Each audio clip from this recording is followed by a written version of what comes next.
Once again, the Queen of Consorts surprises us, but not in a good way. Made lurid and false claims about the royal family, which played on her fears and fueled paranoia. Queen Camilla entered the private sitting room, expecting a routine legal briefing. Instead, a senior solicitor opened a sealed file, looked directly across the table, and delivered a sentence that changed the balance of the royal family. Catherine, Princess of Wales, had been confirmed as the sole inheritor of Balmoral's private collection. Camilla did not interrupt. She simply lowered her eyes, gripped the arm of her chair, and realized that something deeply personal had been taken beyond her reach. Before we go deeper into what this really means for the royal family, make sure to subscribe so you don't miss a single update. Silence felt heavier than scandal. Catherine sat opposite the Queen, stunned rather than triumphant, because the ruling was not simply about jewels or portraits. Balmoral's private collection meant a guarded family inheritance containing jewels, letters, gifts, diaries, and objects belonging to the family rather than to the crown, the institution representing the monarchy. The solicitor explained that a binding family arrangement placed every item under Catherine's inheritance, leaving Camilla with no ownership, authority, or power to decide what remained or moved. Camilla held her composure, but the wound cut deeper than property. To her, the decision sounded like a verdict on belonging, as though years beside Charles had secured a throne, but not a place inside the family's emotional history. Catherine saw that pain and looked toward her, yet the princess knew refusing the inheritance would dishonor the person who had entrusted it to her. She lowered her hand onto the unopened file, not in victory, but in reluctant acceptance. The solicitor then placed a second sealed envelope beside Catherine's copy of the agreement. He explained that it contained a documented private account revealing why she had been chosen and why the decision could not be reversed. Camilla finally looked up. Her voice remained controlled, but the strain beneath it was unmistakable as she asked whether King Charles could set the arrangement aside. The solicitor closed the file, set his pen down, and answered, "No, Your Majesty, not without destroying the arrangement itself." Charles said nothing. He watched his wife rise without touching the documents, while Catherine remained frozen beside the envelope carrying the room's weight. Camilla walked out slowly, refusing to let anyone see how completely the answer had broken her restraint. Only after the door closed did the monarch notice a handwritten notation on the final page, dated years earlier, proving that this outcome had been planned long before any of them suspected. But the legal decision was only the surface of the wound, because behind that sealed inheritance stood three people whose private fears had been building for years. The collection did not merely divide possessions, it exposed the private insecurities of everyone gathered around it. Camilla saw rejection, Catherine saw responsibility, Charles saw the consequences of choices he had avoided confronting for years. None of them could speak honestly without risking another fracture, yet silence had become even more dangerous. Inside Balmoral's walls, an inheritance meant to protect royal memory was forcing three members of the family to face what they believed history would eventually say about them. Camilla sat alone after the legal meeting, turning one glove slowly between her fingers, as though the smallest movement could hold her composure together. She had endured public criticism, cruel headlines, and years of being measured against the past, but this felt different. The Queen Consort believed her marriage, service, and loyalty to Charles had earned her a place inside the family's private legacy, not merely a position at ceremonies. When the king entered, she looked at him and said she could survive being disliked by the country, but she could not survive being treated as temporary inside her own home. Charles lowered himself into the chair opposite her, carrying the guilt of a man who had delayed the truth too long. He admitted through a private conversation that he had known a family inheritance framework existed. That framework was a written arrangement deciding who would protect private belongings outside normal crown ownership. Yet the monarch insisted he had never been told Catherine was the sole beneficiary. Camilla studied his face, uncertain whether his ignorance made the betrayal smaller or simply proved how little control either of them truly possessed. Catherine faced a different burden. She understood that accepting the collection meant becoming guardian of memories tied to Elizabeth, Philip, Diana, Charles, William, and the royal children. The Princess of Wales told her husband that she felt genuine compassion for Camilla, but she would not apologize for receiving a responsibility she had never requested. William listened carefully, knowing that sympathy could not be allowed to become surrender. He reminded her that the collection was not a reward. It was a test of whether she could protect every chapter of the family, including the painful ones. William then opened the sealed envelope with Catherine beside him. Inside, a short handwritten instruction declared that the collection must pass to someone who would preserve it without rewriting the family's past. The prince read the sentence twice before turning the page. One final phrase stopped him cold. After what occurred in the Heather room, Catherine felt the meaning before she understood the details. Camilla's fear, Charles's silence, and the hidden inheritance were suddenly connected to a forgotten confrontation no one had dared revisit. To understand why Catherine had been chosen, and Camilla excluded, the family would have to return to the night in the Heather room when restraint finally gave way to truth. Years before the solicitors delivered their verdict, a private disagreement at Balmoral had already sealed Camilla's fate. It happened after a small family remembrance ceremony, when one missing portrait and one careless suggestion transformed an uncomfortable evening into a point of no return. No officials recorded what followed. No announcement was made. Yet the words exchanged in the Heather room were remembered with devastating precision, because that was the moment trust shifted, and the future ownership of the collection quietly changed with it. Catherine had spent months handling the family's most fragile memories with quiet care. She catalogued handwritten letters, repaired damaged albums, and preserved objects linked to different branches of the royal family, even when those objects carried painful histories. The private collection did not pass automatically with the throne. It followed personal family wishes, allowing its owner to choose a guardian based on trust rather than rank.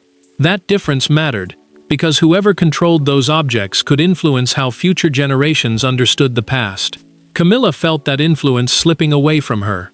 She had watched Catherine gain access to letters, portraits, and private records that even senior members of the household rarely handled.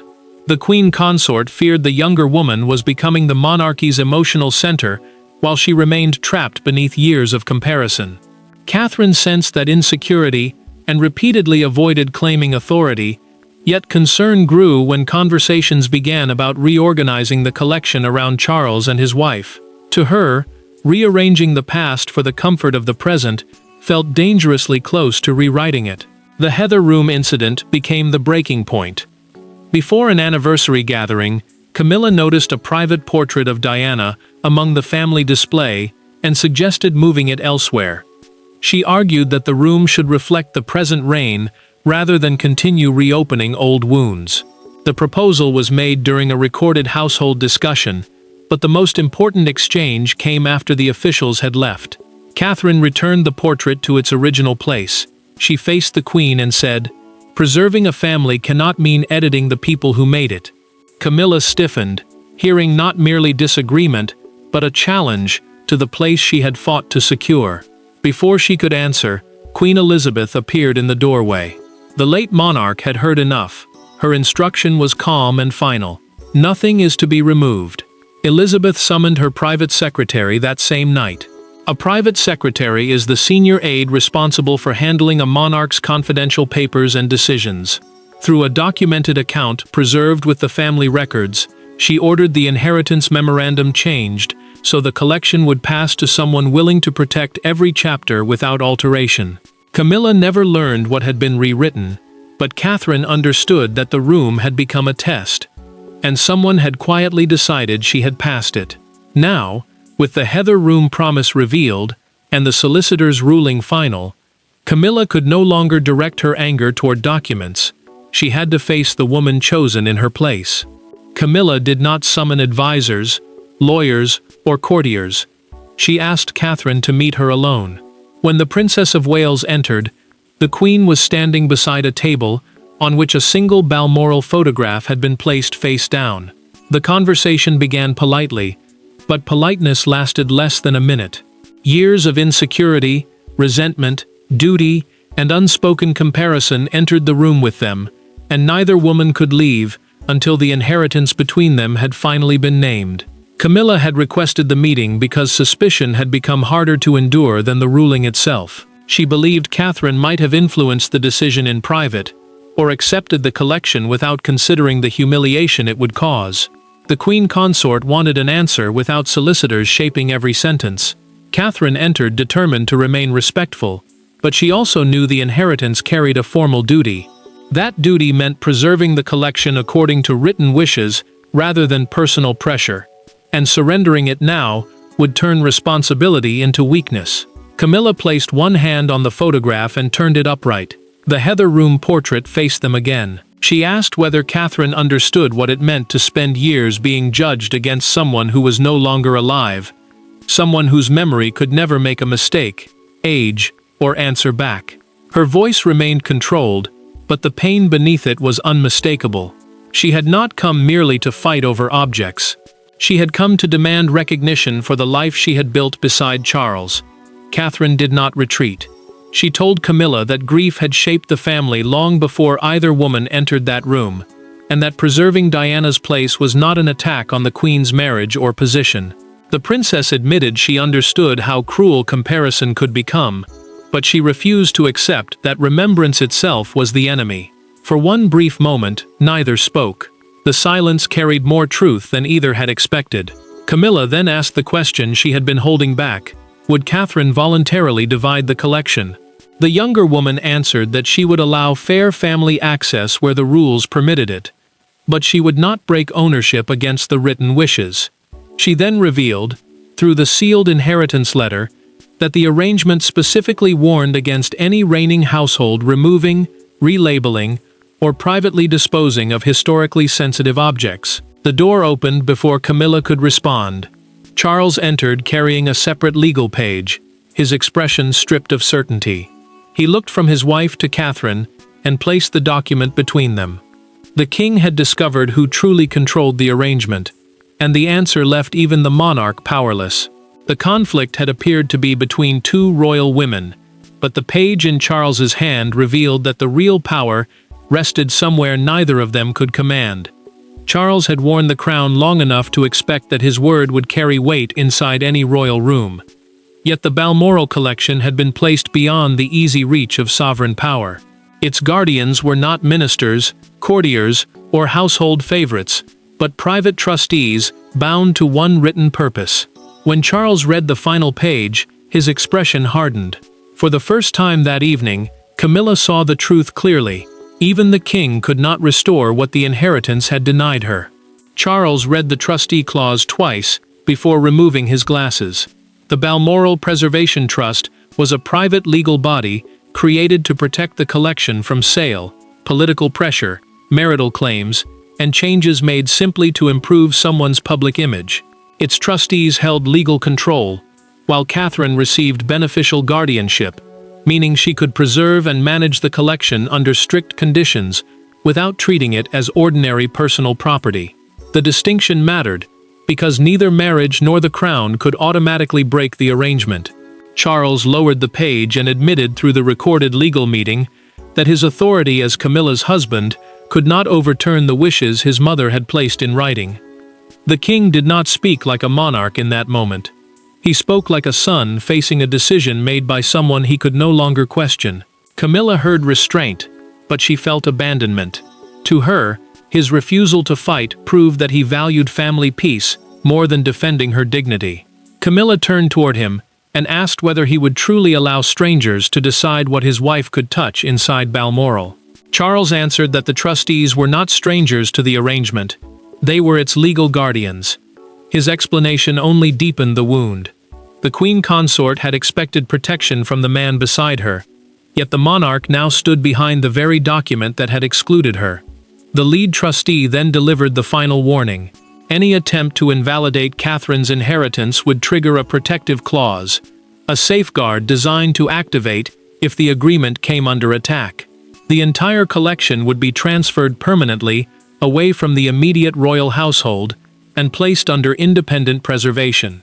Catherine would lose direct guardianship, Camilla would gain nothing, and Charles would be remembered as the king who drove Balmoral's private history beyond his own family's reach. A confidential inventory made the silence worse. One listed object was a private coronation keepsake Camilla believed belonged personally to Charles. Yet it had been placed deliberately under Catherine's protection, proving the arrangement reached deeper than either of them knew. Then came the handover date. The trustees confirmed that Catherine would receive the collection at Balmoral, inside the Heather room where the original dispute had begun.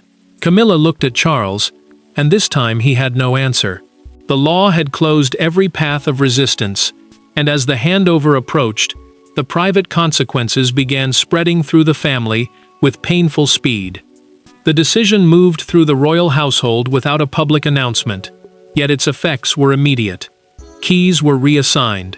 Inventories were sealed. Staff instructions changed overnight.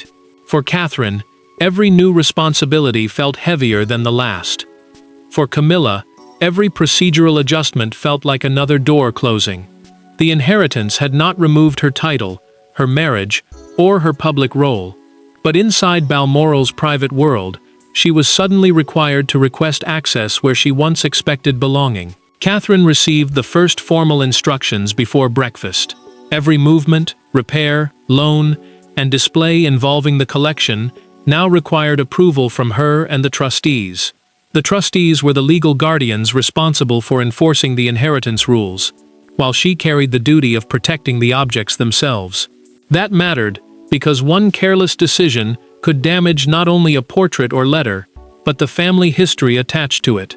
William supported the arrangement, yet he warned his wife during a private conversation that she must treat the role as preservation, never victory. The prince knew the family was already divided, and even a small gesture of triumph could turn pain into open conflict. Camilla felt that conflict become real outside the private collection room. She approached the door expecting the familiar access she had used before, but an equerry stepped forward and gently explained that her old card was no longer valid. An equerry is a royal aide who assists senior family members with official and household duties. The queen consort paused, looked at the card in her hand, and gave it back without argument. She waited until the corridor was empty before finding Charles and pressing the card into his palm. "This is what they believe I am now, a guest." Charles closed his fingers around it, but the king could not offer the answer she wanted. He told her the restriction applied to everyone outside Catherine's approved access list. Camilla heard procedure. She felt rejection. The monarch tried to explain that the rules protected the collection from pressure, yet his wife turned away before he could finish. Catherine soon discovered something even more dangerous. During the first inventory review, she found a locked drawer containing 4 sealed letters addressed separately to Charles, William, Camilla, and herself. A documented note from the trustees stated that none could be released until every recipient agreed to open them together. The conditions suggested the letters contained more than instructions. They carried a final personal judgment tied directly to the inheritance. Camilla refused at first. She would not sit in another room and listen while the past judged her again. Hours later, however, Catherine received a handwritten note requesting a private meeting before the letters were opened. No lawyers, no aides, no husbands. With the household already divided and the sealed letters waiting, one private conversation offered the only chance to prevent the inheritance from becoming a permanent family rupture. There were no solicitors in the room, no trustees guarding the language, and no royal staff positioned outside the door. Camilla arrived alone. Catherine was already waiting.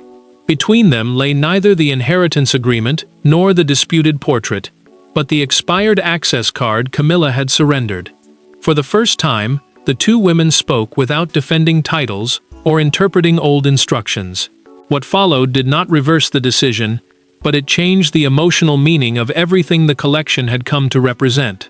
Camilla sat down without ceremony and admitted why she had requested the meeting. She no longer wanted Charles, William, or legal representatives speaking for either woman. The queen consort needed Catherine to hear the pain directly, without anyone softening it into careful palace language. Across from her, the princess promised to honor every preservation condition attached to the collection. Those conditions were binding rules requiring its contents to remain protected and historically complete. Yet she also made one thing clear: guardianship would never become a weapon of humiliation. Camilla looked at the expired card and finally confessed what had devastated her most. Through that private conversation, she said the family had welcomed her publicly while quietly preparing to erase her once Charles's reign ended. The ceremonies, titles, and applause suddenly felt fragile. She feared that when the king was gone, every door would close, every photograph would be rearranged, and her place would disappear with him. Catherine listened without interrupting. Then she answered with equal honesty. Preserving Diana, Elizabeth, and the family's past did not require erasing Camilla. But belonging could not be built by removing another woman's memory either. The princess understood that history could feel cruel, especially when it held someone forever young and deeply loved. Yet truth could not be reshaped simply because comparison caused pain. Camilla then revealed the part she had never explained. She had not asked for the Heather Room portrait to be destroyed. She had wanted it moved because she feared every future gathering would become another silent judgment between herself and Diana. The admission did not excuse the request, but it exposed the fear behind it. Catherine reached for the old access card and returned it inside a new holder marked for supervised family access. That term meant Camilla could enter the collection rooms with an approved guardian present, while ownership remained unchanged. The younger woman told her that dignity did not need to be denied simply because control had been limited. Camilla closed her fingers around the card and agreed to open the sealed letters with the family. She believed the hardest truth had already been spoken. She was wrong. Her message contained neither condemnation nor forgiveness, but a final responsibility she could not escape. Their private truce could not alter the inheritance, yet when the letters were opened, it prepared Camilla to hear the verdict that the wider world was about to discover. By sunrise, the private decision had escaped the castle walls. The country awoke to a royal inheritance story, presented as rivalry, rejection, and generational change. Commentators argued over Catherine's rise. Crowds gathered outside royal gates. Camilla's silence became a headline of its own. Yet one image captured the public mood more powerfully than any debate. Catherine and Camilla leaving the Balmoral chapel together, separated by only half a step, neither smiling, neither turning away from the other. The palace moved quickly to control the meaning of the announcement. A formal statement confirmed that Catherine had become guardian and inheritor of Balmoral's private collection, while stressing that the decision changed neither constitutional rank nor public duties. Constitutional rank meant each royal's official place within the monarchy, and Camilla remained queen beside Charles. Yet broadcasters framed the inheritance differently. To them, it marked a transfer of emotional stewardship from the present queen to the future one, suggesting that the family's memories had already begun moving toward the next reign. Camilla watched the coverage beside Charles as every private wound became public theater. One presenter described the ruling as Catherine's greatest symbolic victory, while another called it the queen consort's most painful rejection. She did not answer either claim. The king reached for the remote, but his wife stopped him. Camilla wanted to hear how completely the country had misunderstood the quiet truce she had reached only hours earlier. Catherine feared celebration would deepen that misunderstanding. She refused a planned solo statement, and told palace officials during a recorded briefing that any announcement must acknowledge Camilla's continuing family access. The princess understood why that detail mattered. If the public saw only a winner and loser, the collection would become a weapon, and the responsibility she had accepted would begin with cruelty rather than preservation. The loudest moment came with the morning papers. One fictional front page carried the headline, "Catherine Keeps Balmoral's Memory," above a photograph of the two women leaving the chapel together while a crowd gathered outside the estate gates. Some applauded the future queen. Others defended Camilla. But the image resisted both sides. Neither woman appeared defeated, and neither appeared triumphant. Then the palace released one sentence from the inheritance letter during a national broadcast. The guardian must preserve every chapter, including those that remain difficult to read. The words changed the debate. This was no longer simply about ownership. It was about whether the monarchy could protect truth without turning memory into revenge. As the headlines softened, Charles, William, Catherine, and Camilla gathered privately to open the final letters. The world had delivered its judgment in headlines, but the final meaning of the inheritance would be decided away from the cameras, by the words left specifically for the family. The family assembled in the Heather room where the conflict had begun. Catherine held the legal responsibility. Camilla carried the humiliation of exclusion. Charles faced the cost of remaining silent for too long, while William stood beside the woman entrusted with protecting the family's most private history. One by one, the letters were opened. They did not overturn the inheritance or soften its conditions. Instead, they revealed why Catherine had been chosen, and what Camilla was expected to do if she wished to belong within that legacy.